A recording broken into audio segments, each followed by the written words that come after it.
a giant black curtain that has been erected in Hawaii. And the headline from Trump media says the Biden curtain, they call it. This is much bigger than Biden. This is a globalist agenda. Both parties are involved in it.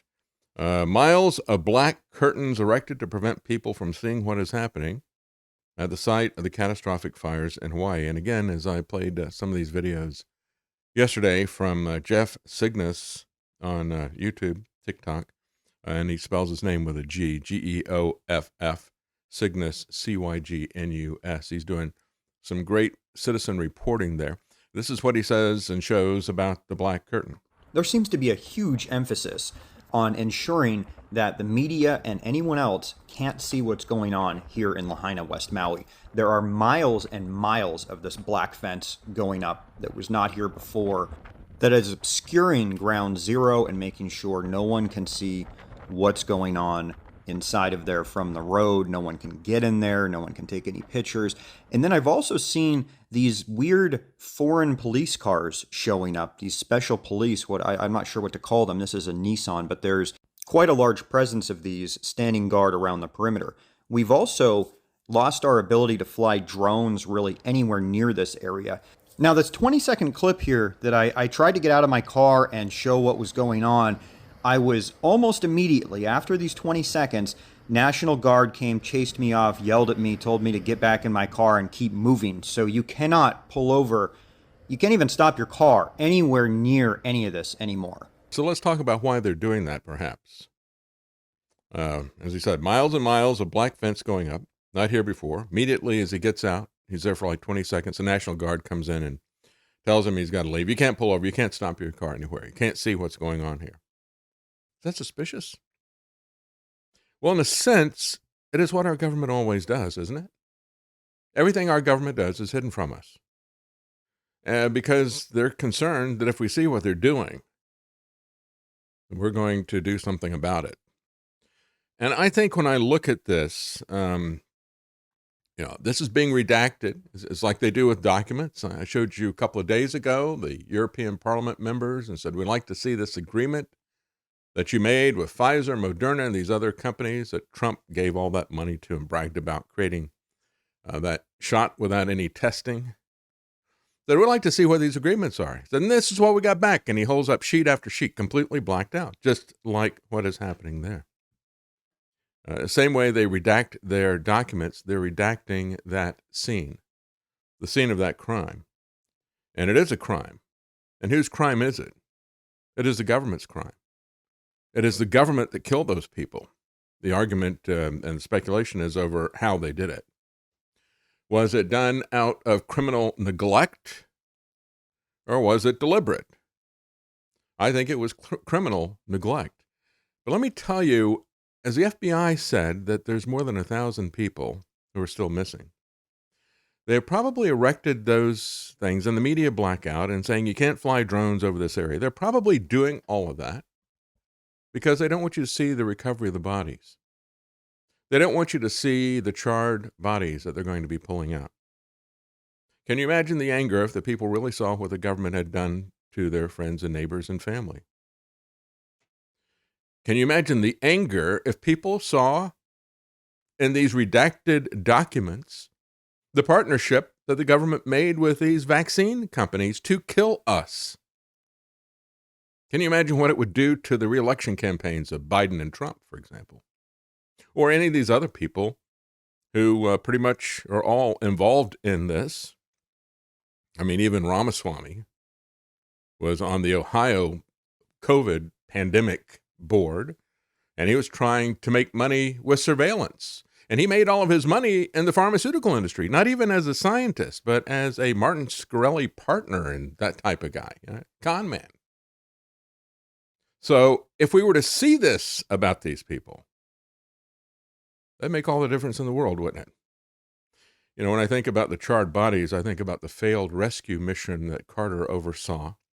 A summer before that 1980 election, they had the Iranian hostage situation, and they were going to send in some special forces troops for a rescue, and they collided in the desert.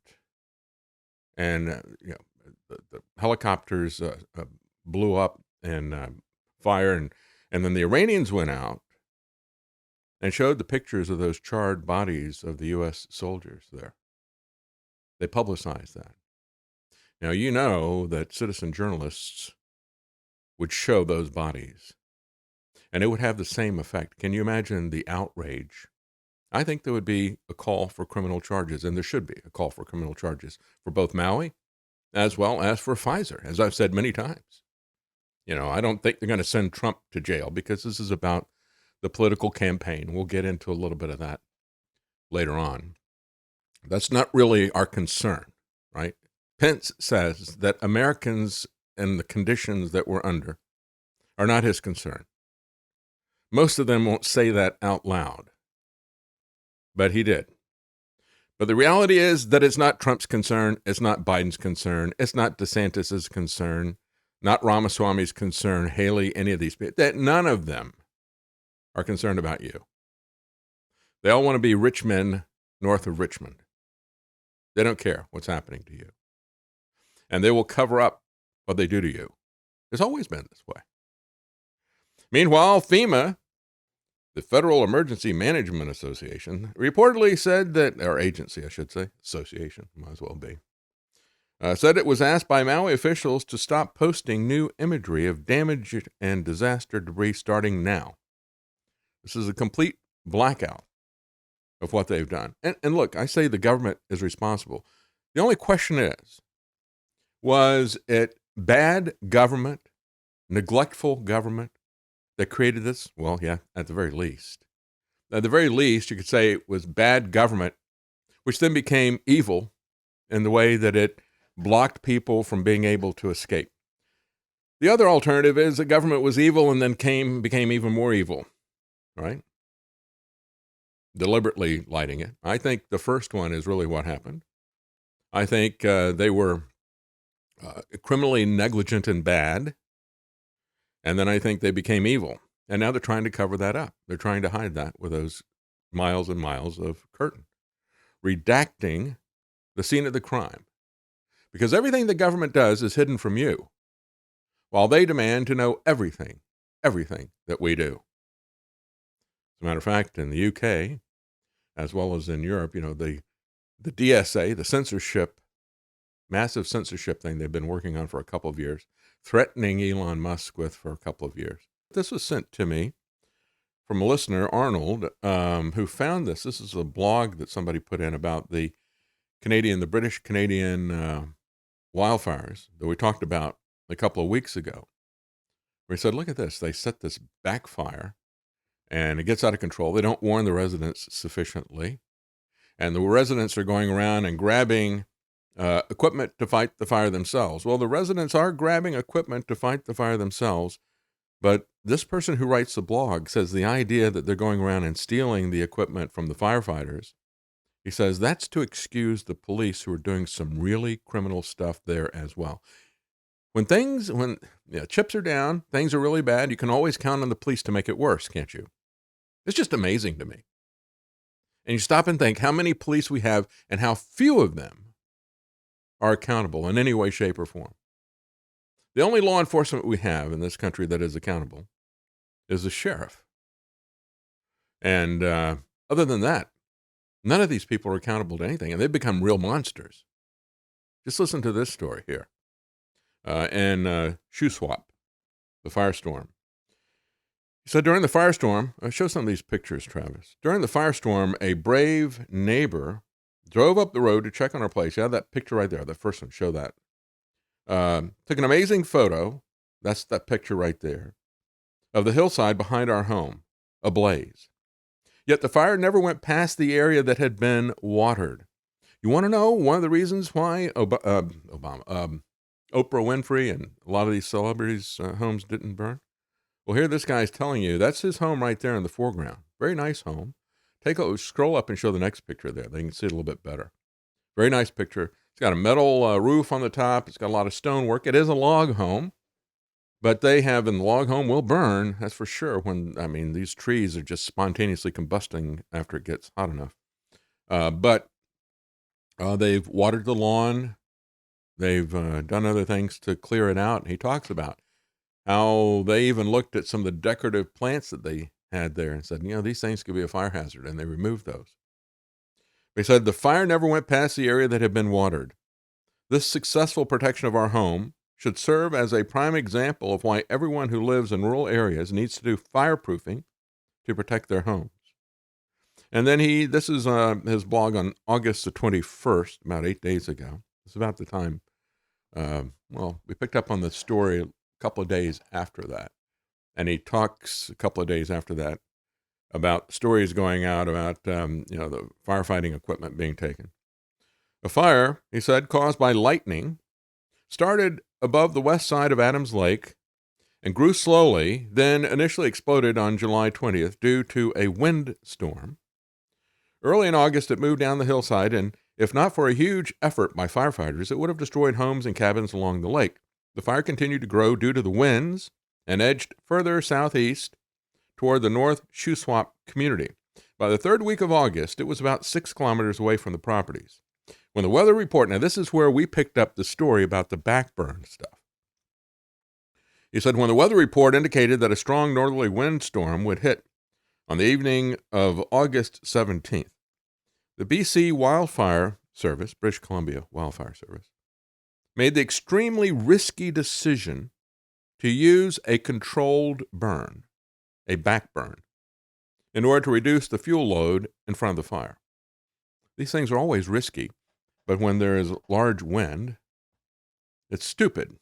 And of course, they saw that the winds were going to pick up even more, so it's like, well, let's do this before the winds picked up. No, the winds picked up. And it turned out to be something like the quote-unquote controlled burn they saw in Palestine, Ohio. He said they lit the backburn using a helicopter, and ping pong balls filled with sodium nitrate and antifreeze.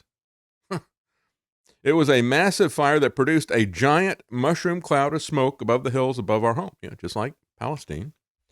The next day, the strong winds blew the combined fire down to Lee Creek and other places, which we don't know, so I won't repeat the names. But it destroyed approximately 100 homes, cabins, and businesses. He said the fire also then combined with another fire on the east side of Adams Lake, creating a firestorm that blew into Squillix, forcing the evacuation of the fire camp in the field and destroying a gas station, homes, and many cabins. It then jumped across the Little Shuswap River and then destroyed homes north and south of the bridge before moving up the mountain. This end of the fire continues to threaten South Shuswap and other places. So that was about 8 days ago. And so he says, so here's some takeaways from this, from what he's seeing there on the ground. First of all, he says the British Columbia Wildfire Service is ultimately responsible for this mess. Bad government. Did not adequately respond to the fire when it began. Response waited until it grew and nearly burned houses at Adams Lake. The backburn backfired. It was lit too far away from the fire. It was too late, and the northerly windstorm was only hours away. So they completely botched every aspect of that backburn. He said the evacuation order came too late. Are we starting to see a pattern here? Just like in Hawaii, many of these things.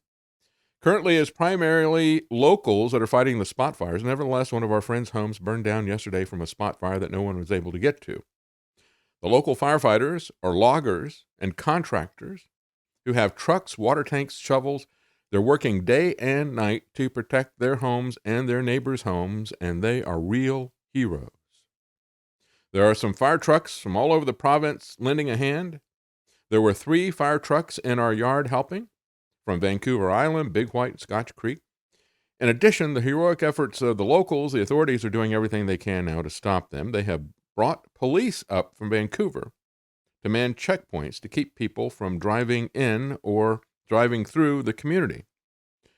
But he's got a different take on the police that I'm going to talk about. They've had bad government, the British Columbia Wildfire Service, bad government in terms of not preparing, not warning, making the situation far worse. And then they bring in the police, and now the police have got their own agenda. And we'll talk about that. Our regional district director is one of the local heroes. He's also defied the rules and remained to help, even working to fight a fire in his community.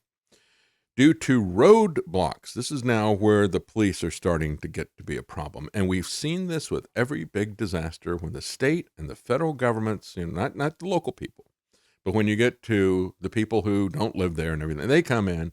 All right, we're taking control of this thing, we're locking all this stuff down, nobody in or out, and all this. That really makes everything worse.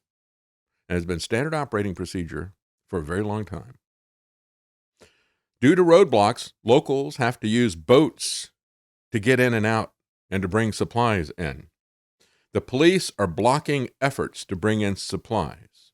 Residents are sharing the food they have from their thawing freezers. 2 local restaurants are providing free meals.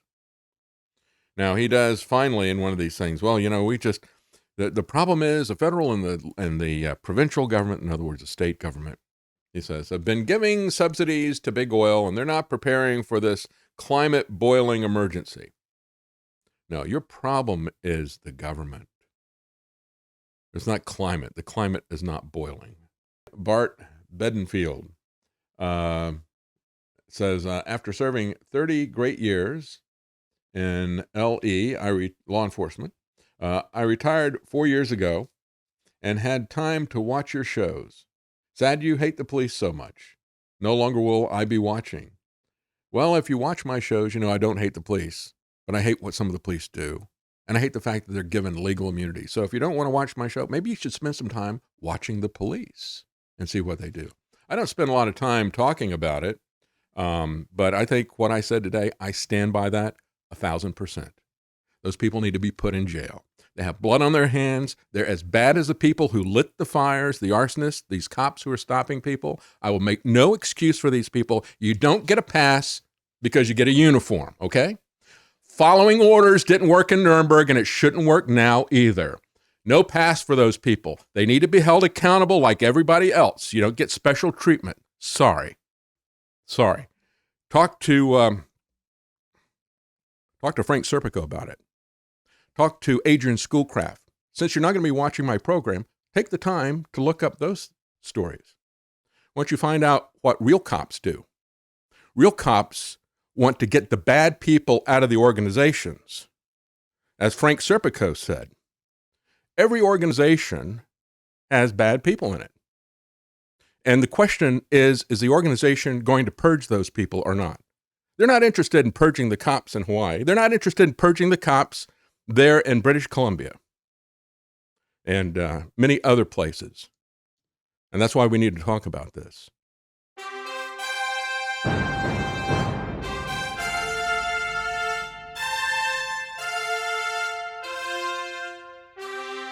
The common man.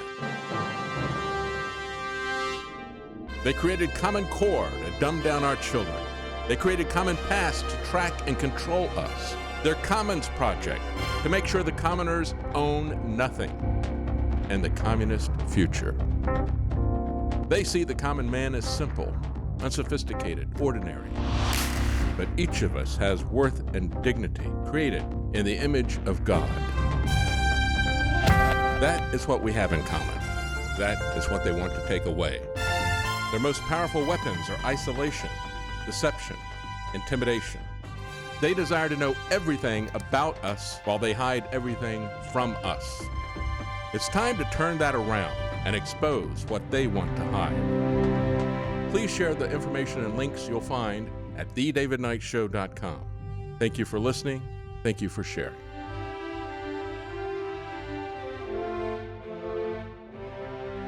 If you can't support us financially, please keep us in your prayers. thedavidknightshow.com.